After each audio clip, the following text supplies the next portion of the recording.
Good morning.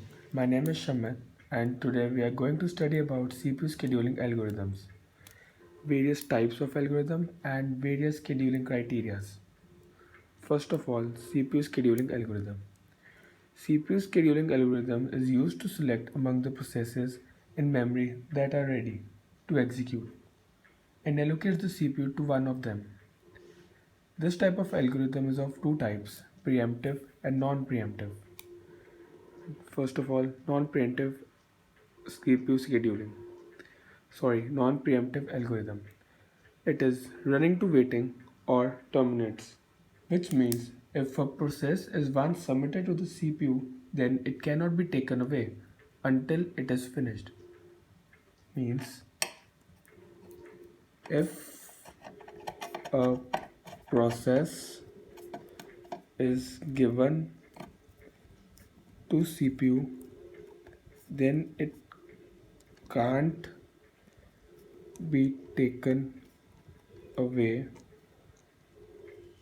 before its completion. For example, if there are n processes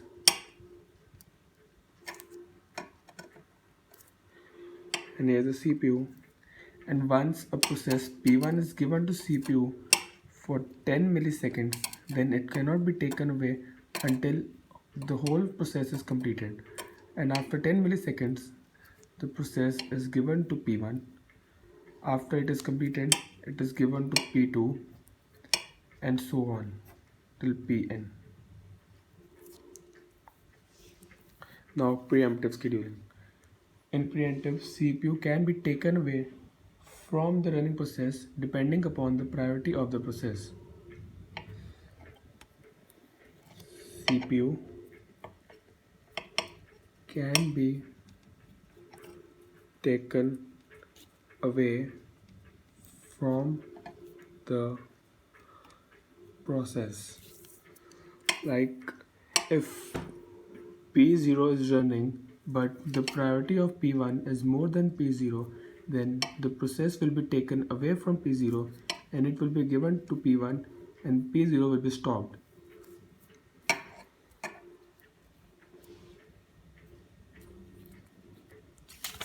Now,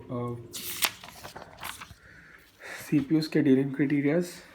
There are five criteria on which depends upon the algorithm and which determines the speed of the process and the speed of the system. First is CPU utilization. CPU utilization is the average fraction of time for which processor or CPU is busy.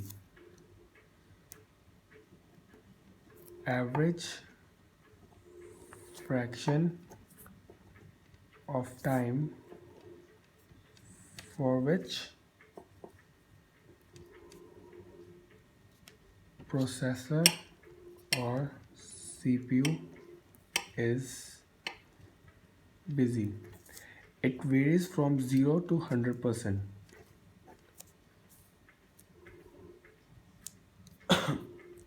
Sorry, which means there should be no time between two processes and the CPU should never wait.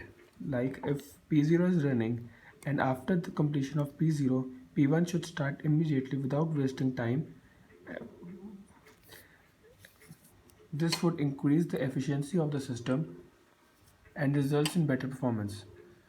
The more the percentage of CPU utilization, the better the system is. So it should be near to 100%. Now throughput. Throughput is the number of processes system can execute in a period of time, that is total amount of work done. Number of processes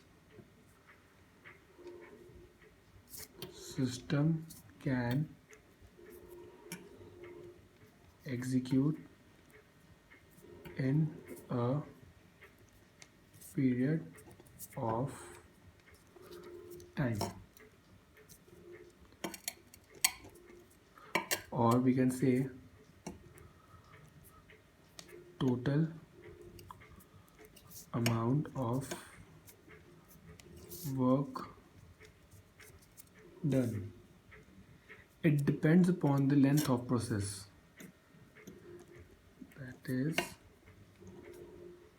depends upon the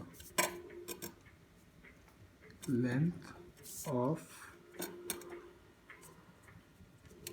process.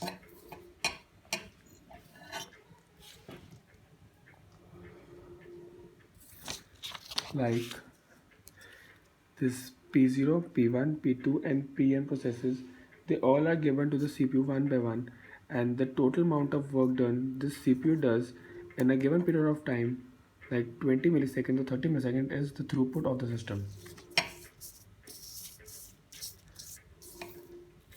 Now, total turnaround time.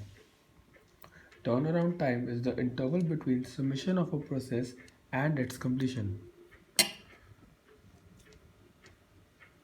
Interval between submission of process and its completion. Like there is a process which starts at 5 milliseconds and ends at 20 milliseconds. The difference between the starting and ending, that is 15 milliseconds, is the turnaround time for the system. Now, waiting time. Waiting time is the average time a process spends waiting. Average period of time a process spends waiting. Like this P0, P1, P2 and Pn processes, they all were given to CPU at the same time, 0 milliseconds. But the priority of the first one is high and it runs for 10 milliseconds. Now P1 is also given at 0 milliseconds, but it has to wait for PO to complete its execution for 10 milliseconds and then start at 10 milliseconds. So waiting time for this P1 will be 10 milliseconds until this process is completed. Now response time. Amount of time it takes when a request was submitted until the first response is produced.